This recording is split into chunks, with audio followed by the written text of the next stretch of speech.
In the busy everyday life, we often hear those around us urging, "Hurry up or we won't make it." Some say, "Oh dear, I'm so busy, there's not enough time left." So today, let's explore what time actually is. Is it the daily change when the sun rises in the morning and sets at night? Or is it the movement of the second hand, ticking on the clock, second by second? Generally speaking, we tend to think of time as something very simple and basic. It flows steadily from the past to the future and can even be measured by a clock. But if today we say that the concept of time doesn't actually exist and that time is merely an illusion created by humans, would you believe it?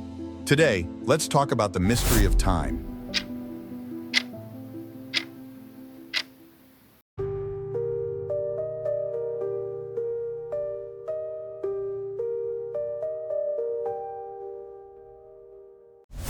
Aristotle's view of time. Hello everyone, we are Hidden Archive. What is time? The first person to raise this question was someone everyone knows today, the famous ancient Greek scientist and philosopher Aristotle.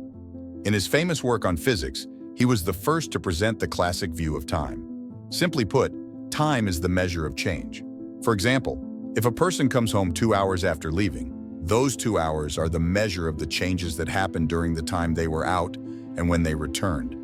Some might ask, according to Aristotle, if everything is not in motion, if no change is happening, doesn't that mean time has stopped? If Aristotle were to hear this question, he would answer, yes. But then people would ask, so why is it that in the evening when we close our eyes, turn off the lights, lie in bed motionless preparing to sleep, we can still feel time passing? Aristotle also considered this issue. In his work on physics, he wrote, even if the surroundings are pitch black and the body seems to feel nothing, but some thoughts within the mind are changing, we still perceive time passing. In other words, although everything around us seems to stop, the changes within our minds and thoughts are also a form of motion. If nothing is moving, then there is no time, because time is essentially a record of some kind of motion. Newton's absolute time.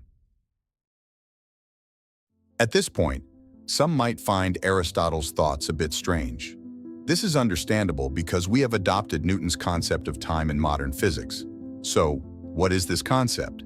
Isaac Newton, whom everyone is well familiar with, is one of the founders of modern natural science and is known as the father of modern science. Newton believed that real time exists in the world. This time, no matter what happens, will always pass. It exists independently of all objects and independent of any changes in those objects. Even if all objects are motionless, or even if the activity of our souls ceases, this time will still flow, unaffected. In his physical equations, Newton used the letter T to represent time. He hypothesized that time T is independent of objects, truly exists, and is a real entity that passes linearly and steadily. Over the centuries, modern physics has developed based on Newton's model. Scientists have used various physical formulas to describe the world, and all of these formulas include T. While many today regard the concept of time as independent and steady as common knowledge, for humanity, this was not an intuitive or natural understanding from the very beginning. In fact, the vast majority of philosophers did not agree with Newton's view on time. The famous German philosopher and mathematician Leibniz, who discovered calculus, the binary number system, and the foundation of most modern computer structures, strongly opposed Newton's concept of time. It is said that the name Leibniz, spelled L-E-I-B-N-I-T-Z,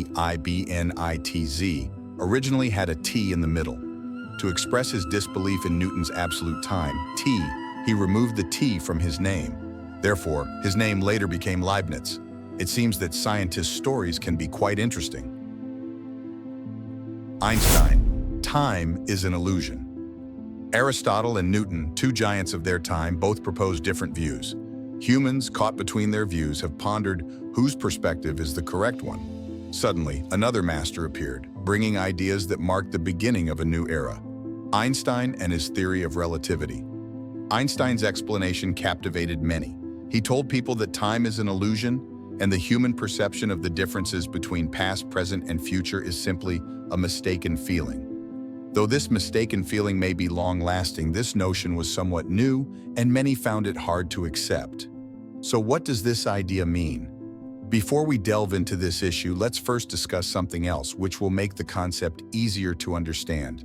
This is also one of the mysteries that has puzzled scientists for years. Why is the speed of light constant? What does this mean? Generally, we know that speed is relative. For example, if someone is sitting on a train moving at 50 mph and there is a rubber ball on the train moving at 3 mph, the speed of the ball, as seen by people on the train, is 3 mph. However, for someone standing on the platform, the speed of the ball would need to be added to the speed of the train, making it 53 mph. So people commonly assume that the speed of light behaves in the same way. However, in 1887, two American physicists, Michelson and Morley, conducted an experiment with an unexpected result. This experiment later became known as the Michelson-Morley experiment. They discovered that regardless of whether the direction of the Earth's movement and the direction of the light beam were in the same or opposite directions, the speed of light remained unchanged. What does this mean? If we replace the rubber ball in the example with a light beam, then both the person on the train and the person at the station would measure the speed of light as the same. The Michelson-Morley experiment was conducted for several decades across various environments and conditions, but the result remained constant. But why is this the case? This is where Einstein stepped in to provide an answer. Einstein argued that there is no such thing as absolute time or absolute space in the world. He proposed the concept of the unity of time and space. In other words, time and space cannot be considered separately. They must be viewed as a unified entity, space-time. We cannot talk about time or space individually. We must consider them together as space-time. Physicists refer to the things that make up the world as fields. For example, there are temperature fields, electromagnetic fields, and so on. Many experts believe that space-time itself is a gravitational field. The gravitational field is no different from other physical fields. They can all be bent, stretched, and interact with one another. Based on this explanation, the space-time field can be flat, like a plane, and this is the space-time model we are familiar with. However, it's not just like that. The space-time field can oscillate up and down, and this is the gravitational waves that scientists refer to. It can also contract or expand. Thus, the mystery of the constant speed of light has finally been solved. The speed of light is constant because time itself is changing. So does the change in time follow any particular laws? At this point, we cannot avoid mentioning Einstein's theory of relativity. Einstein's theory of relativity includes two parts: the special theory of relativity and the general theory of relativity. According to the special theory of relativity, the time of an object moving at high speed passes slower compared to an object at rest. According to the general theory of relativity, time passes more slowly for an object in a strong gravitational field compared to an object in a weak gravitational field. What does this mean? For someone standing on Earth, time at the head will pass a little faster than at the feet because the head is farther from the surface and thus experiences a slightly weaker gravitational field. So the notion that frequently doing a handstand can improve your appearance does have some scientific basis. But is what Einstein said really true? Let's look at some typical examples.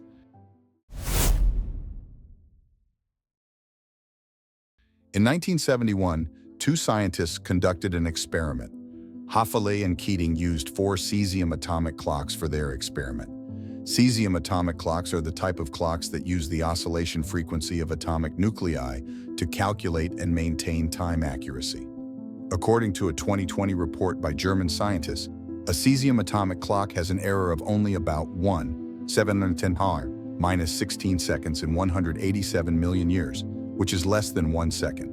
Therefore, using it to measure the change in time is completely reliable. Now let's go back to Hafele and Keating's experiment. They placed cesium atomic clocks on 2 specialized airplanes that flew around the Earth in opposite directions. One flew eastward and the other flew westward. At the same time, they compared the results with an atomic clock placed at the U.S. Naval Observatory. Why did they need one plane to fly east and the other west? The reason is that the eastward plane moves in the direction of the Earth's rotation, which results in a higher relative speed. On the other hand, the westward plane moves in the opposite direction, so its relative speed is slightly slower. This difference in speed between the two planes made the results of the experiment clearer and helped the experiment achieve more accurate results.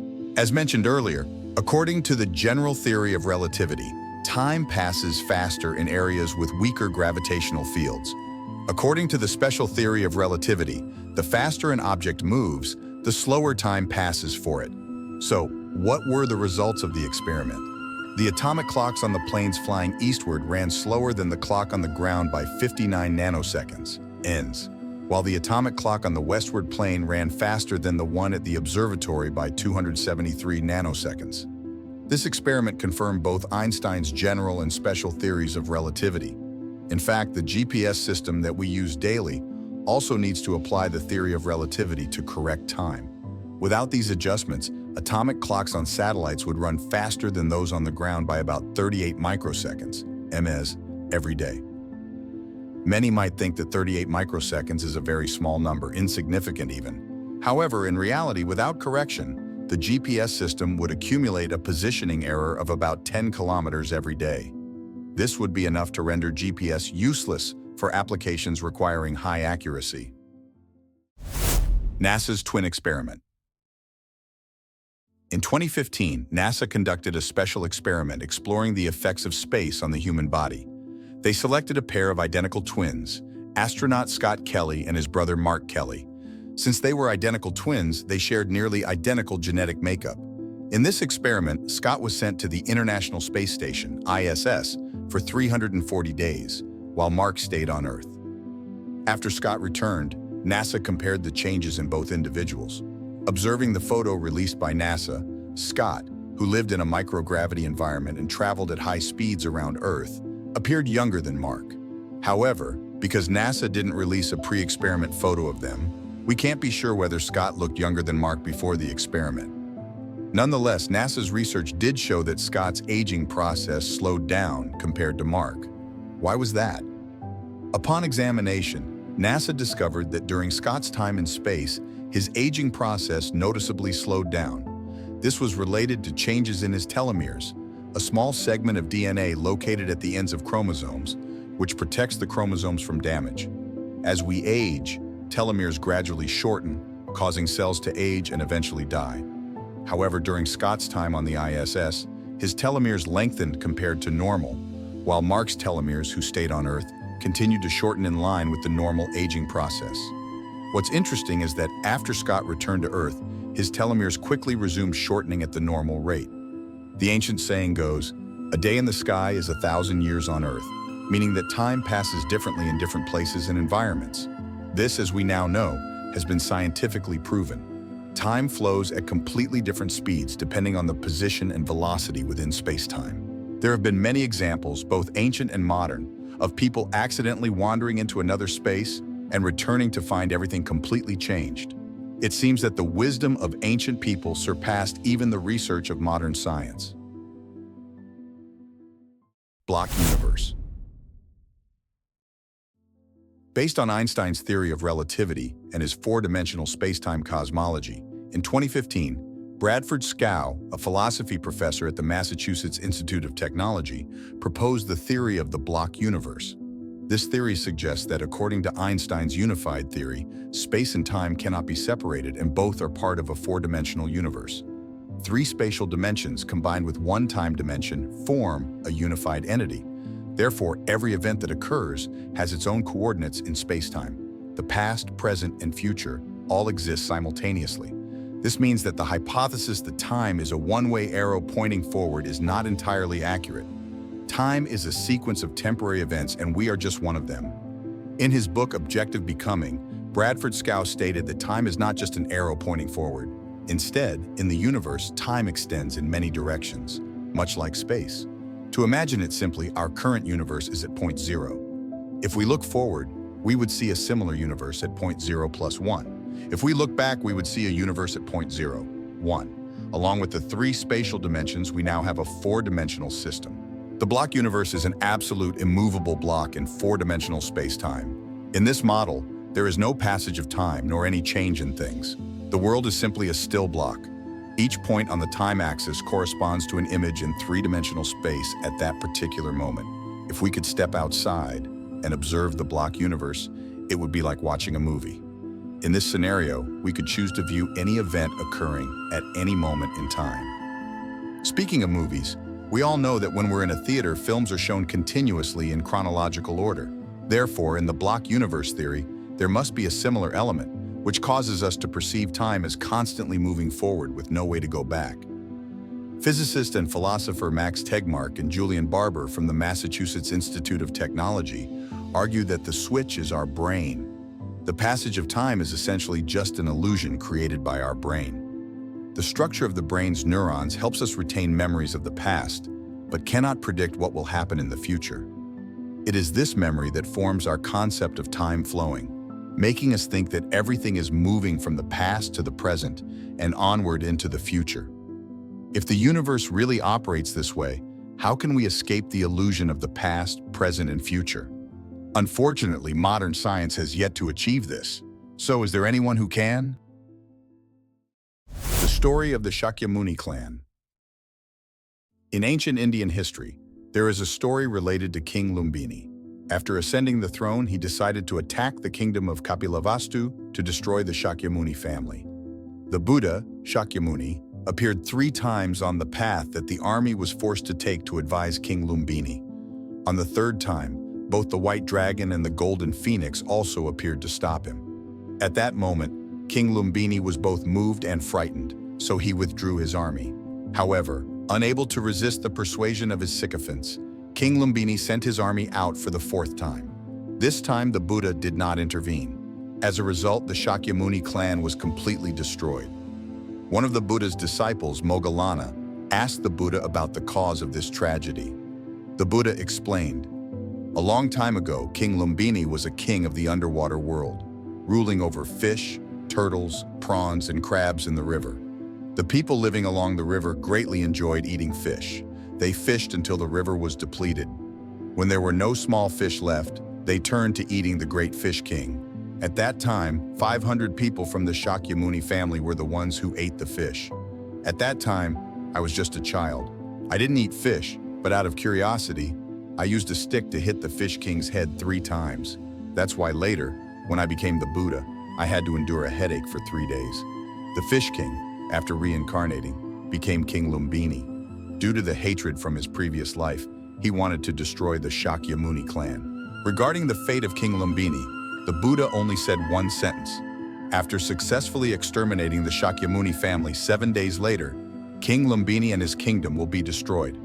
Indeed, exactly 7 days later, a great flood suddenly came, submerging the kingdom in water. King Lumbini and his entire kingdom were completely wiped out. From the story of the Buddha, can we see that he had the ability to see through the past, present, and future? According to Buddhist views, those who have attained enlightenment can see through all causes and conditions and understand the flow of time. But they do not rely on research or theories like modern science to know these things. So what is the reason that allows them to do so? That may be something that the majority of humanity today cannot explain. In that sense, aren't the Buddhas also great scientists? And you, what do you think? What is your view on time? Please share your thoughts. The boundary between knowledge and mystery ends here. If you found this article helpful, please share it with your friends. Thank you so much. Goodbye and see you again.